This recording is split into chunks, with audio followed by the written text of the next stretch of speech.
Yes, hello folks, welcome to Beyond the Pitch. I'm your host Phil Brown. Thanks for joining me for another one of these videos. A couple of things I want to get through. Give a quick analysis on United v Liverpool and get your feedback on it. Let me know if you agree or disagree with me. Leave your comments in the YouTube section below, the comment section, or you can tweet me at Malakant. We've got a transfer news which I'll add on at the end here. I know it's mid-October, but nonetheless, United have already started to really look at recruiting for January. I'll let you know where they're looking at and what I've been told. Lastly, I want to give a special shout out to the guy who gave me this shirt and their podcast. If you haven't checked out shootatthefans.com, check it out. They're on Twitter. Fantastic show. Good friend of mine runs the show, Stel. You can catch him on Twitter as well, at On a Madness. It's a really, really good show, folks. Exceptional guests, and Stel's been doing it for quite a while. He does it with Leon Knight, I believe. Well worth the download. So if you're on Twitter or whatever, Facebook, they've got their own Facebook page. You're on Twitter, check them out. Okay, like I said, 0-8 today with Liverpool. Not a bad result at all. I know a lot of United fans, some United fans are disappointed with how United played, how certain individuals played. I'm not disappointed.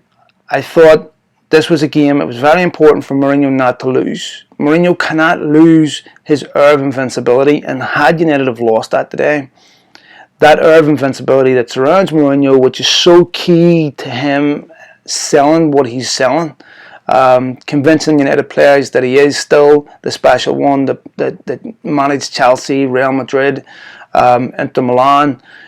That is, in keeping United players' trust, that is really important. It was important they didn't lose. You could see how much being out-coached in the first half of the derby hurt Mourinho.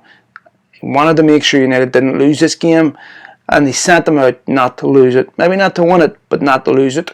Some exceptional performances from Antonio Valencia. Very, very important time for Antonio Valencia to have a good game. It's a position Mourinho's not certain about, so Valencia, admittedly not a legitimate right back. Mourinho's already said he doesn't like makeshift players. Valencia had a fantastic game. Really, really good. If there's a performance that's going to endear Marcus Rashford to Jose Mourinho, it's this one. Marcus Rashford was magnificent. He disciplined defensive performance. How many times did we see Mourinho on the sideline clapping young Rashford, encouraging him and showing pleasure and delight at his performance? I thought young Rashford showed amazing maturity for a kid and just this continuous development of this phenomenal talent. He's fantastic, and that will have gone a long way to endearing him to Jose Mourinho, who's very strict, zero tolerance for players, if you're creative or not, who don't defend. We've seen it at Chelsea where he would, how many wingers were binned at Chelsea because they wouldn't defend. Surely I remember getting binned. We've seen De Bruyne. Mohamed Salah wasn't picked because of this. Cuadrado. There's no option. You have to defend. Mourinho was very strict about it. So young Rashford showing not just the maturity in his game, but the collective amongst United to play together as a team and defend from the front line to the back. If there was a player that disappointed me today, I must say it's Ibrahimovic. I think Ibrahimovic has shown he's a 35-year-old footballer. I think he's shown that you can't rely on him every week. And he's shown some of the side effects of a 35-year-old footballer. His movement's not great. I thought a couple of times today he was lazy with certain movements. There was a time, I think it was in the second half, he was caught offside with a ball when he was standing in acres of space. I think it was Pogba flicked the ball through to him, and he's miles of space. All it takes is for him to watch across the line, but he ends up picking the ball up a yard offside. Same thing happened whenever United pressed it back forward. Liverpool gave it up, which was waiting to happen all night, and there's Ibrahimovic once again in an offside position. And then of course his header, which was just headed back across goal, which was just a really, really poor attempt given his position. So Bit of concern for me, I thought some of his closing down was lazy, and a bit of a concern for me with his movement. It's definitely something United need to find a longer term solution to. Not easy, but I think United are definitely making moves towards doing that in the summer. Can't see anything happening in January, but possibly the summer. For United to get anything from this game, it was really important their left and right back played well. I thought, as we've already mentioned, Valencia was excellent. Daley Blind had another good game for me today. Very, very solid at left back. Fellaini, look, he's a much criticised player for Manchester United, but he really is unique in what he does. He gives United physical presence defensively and offensively, something Liverpool don't particularly have, so I can completely understand why Mourinho picked him. Plus, to give Pogba the role, essentially the Rooney role, of supporting Ibrahimovic, you must have someone that's willing to sit in and do the defensive dirty work, someone that's willing to know their place. It's not your job to go on long busting 35-yard, 45-yard runs and trying to do royal over stuff. You just sit in here, mop up, do the dirty work. And he also does something that's unique in terms of giving United a bit of snide. There's not a lot of snide in this United team, so it's good to see someone that's willing to put the boot in, leave a boot in, not necessarily be dirty, but to show that, you know, not saying Brian Robson-esque or Donald Whitehead-esque, but someone that will protect younger players, someone that will add a bit of physicality if it's needed. So I got no issue with Fellaini. Some people hate certain players to the degree that they don't want them to have a good game.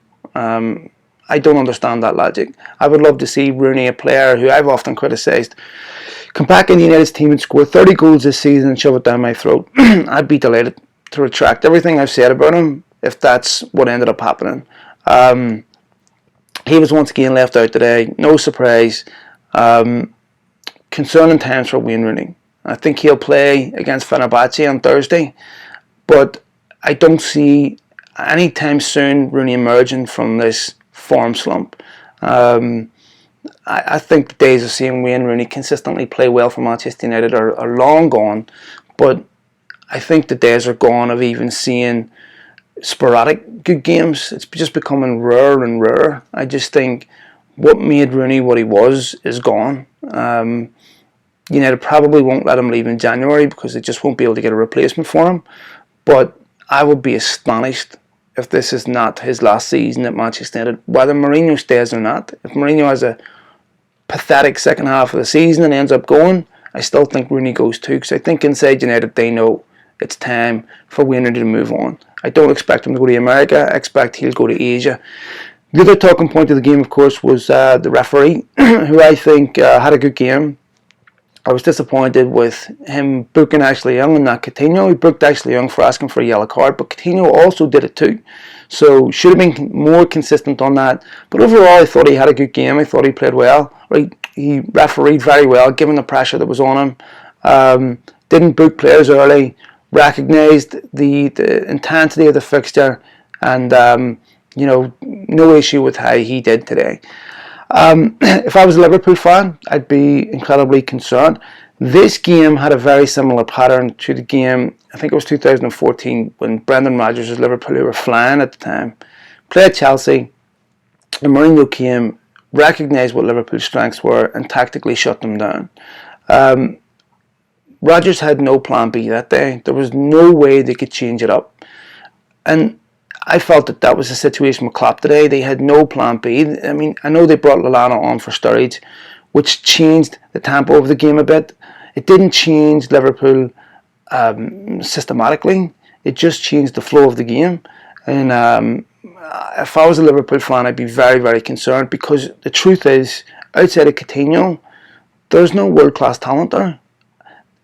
The other truth, of course, is that both Liverpool and United are irrelevant at the highest level in European football right now. We did see a game today against two teams that are still somewhat off the top teams in Europe. Both teams have a long way to go before they can compete at that level. You know, we talk about qualifying for Champions Leagues and all that, but United have so far to go before they become a team that will be a threat again at that level. But I will say this is Klopp's second season at Liverpool. Mourinho's still in his first season at United. So it's not a fair comparison to compare United and Liverpool right now. Klopp should be ahead of Mourinho. And it's also not legit for Liverpool to talk about the money United have spent when they spent quite a few quid themselves. There's absolutely zero moral high ground to be taken when talking about how much money United have spent. I fully expect Mourinho to be a success and to prove that he is still a special manager. And even if Mourinho is a complete failure, that does not mean United were wrong to hire him. Who else were they going to hire? Who else were they going to go for? Ancelotti? I don't know if Ancelotti would come in and fix this United team. I don't think United would be in any different position right now under Ancelotti or under anybody else for that matter, even Guardiola. So for me, I still think Mourinho was the right man to be hired, the right man for the job, and United were. Their confidence and the fans' confidence in Mourinho is not misplaced, in my opinion. I think he will restore United, and you can already see it, back to a team that will win that Premier League again. I don't think it'll be this season, but I would say in his second season, once he gets this summer the players that he needs, that is obvious that he needs, I think we'll see a much better Manchester United. I said some transfer news, so one of the things that Mourinho's looking at is a right back. Everybody knows that. Antonio Valencia, it probably won't affect Valencia in terms of being him. He will probably stay and be a squad player. It's very possible that Matteo Darmian will not be at Manchester United beyond January. United will probably allow him to go out on loan to sell him. I know Seamus Coleman's been heavily linked, but United are looking all over Europe. There's been nobody settled right now to say this is the guy we're targeting. They're still looking at multiple different options. Seamus Coleman, as far as I know, is not the favourite yet. There's still a number of different players they're looking at in that position who they would want to play that position. And I think there's concerns about Seamus Coleman defensively. I think there aren't any going forward. I'm not certain. Mourinho wants his fullbacks to defend first and then go forward. So I think there might be some concerns with Coleman defensively, but I think it is a position that it will try to address in January. They're closing in my opinion. You'll see something in that position in December. It'll not be the end of January. Mourinho will want to get somebody in as soon as the transfer window opens. So it'll be a signing that will be made before January starts. Other position, of course, is centre-back, defensive midfield. He still wants another centre-back. He's not happy with the options that we have in central defence. And so Chris Smalling has done okay, slotting in beside Eric Bailly, who's been excellent. But still not sold on those two being a long-term option, especially with Phil Jones being his career's basically over at Manchester United. And at defensive midfield, Morgan Schneiderlin has not impressed Mourinho, as everybody can tell. United badly need a defensive midfielder to stop getting caught out, like we saw with De Bruyne in the derby, like we saw with Watford with United not tracking runners. I know Fellaini fills in that position, but not a natural. So United will look to fill those gaps as early as possible. Right now, I would say in January, United will sign a right back and come this summer a defensive midfielder and a striker. Memphis Depay will most likely leave in January along with Matteo Darmian. That's it. Thanks for watching this short video, folks. Thanks for your feedback. Want to hear your views on United signings this summer before I go. How have you liked Ibrahimovic? Has he lived up to the billing? Mkhitaryan can't be judged right now. What about Bailly? And who am I missing? Pogba.